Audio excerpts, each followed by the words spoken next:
Diqqat qiling, tezkor ob-havo ma'lumotlari. Assalomu alaykum hurmatli tomoshabin. O'zgidromet markazi respublikamiz hududida 14-apreldan 17-aprel kunlariga ob-havo ma'lumotlarini e'lon qildi.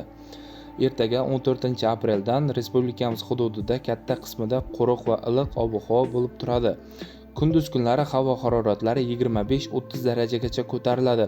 Faqatgina respublikamizning g'arbiy hududlarida, Qoraqalpog'iston Respublikasi, Xorazm viloyati hamda kechga tomon Buxoro viloyatida yomg'ir yog'adi. Ba'zi joylarda momaqaldiroq bo'lishi mumkin.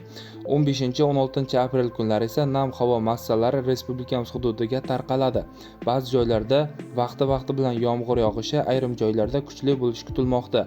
Momaqaldiroq bo'lishi mumkin. Kunduz kunlari havo haroratlari 13-16 darajagacha pasayadi. 17-aprel kuni respublikamizning markaziy va sharqiy qismlarida ayrim joylarda yomg'ir yog'ishi, momaqaldiroq bo'lishi kutilmoqda.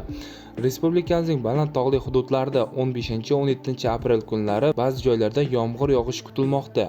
14-aprel kuni Qoraqalpog'iston Respublikasi, Xorazm, Buxoro viloyatlarida, 15-16-aprel kunlari esa respublikamizning barcha hududlarida shamolning tezligi 15-20 metrgacha kuchayishi mumkin. Ba'zi joylarda shamolning tezligi 25-28 darajagacha kuchayadi. Ayrim joylarda chang to'zonlar bilan kuzatiladi. Respublikamizning tog'oldi va tog'li hududlarida sel ketish xavfi mavjud. Sizlarga yetkazmoqchi bo'lgan xabarlarim shulardan iborat edi. E'tiboringizga rahmat. Sog' bo'ling, salomat bo'ling.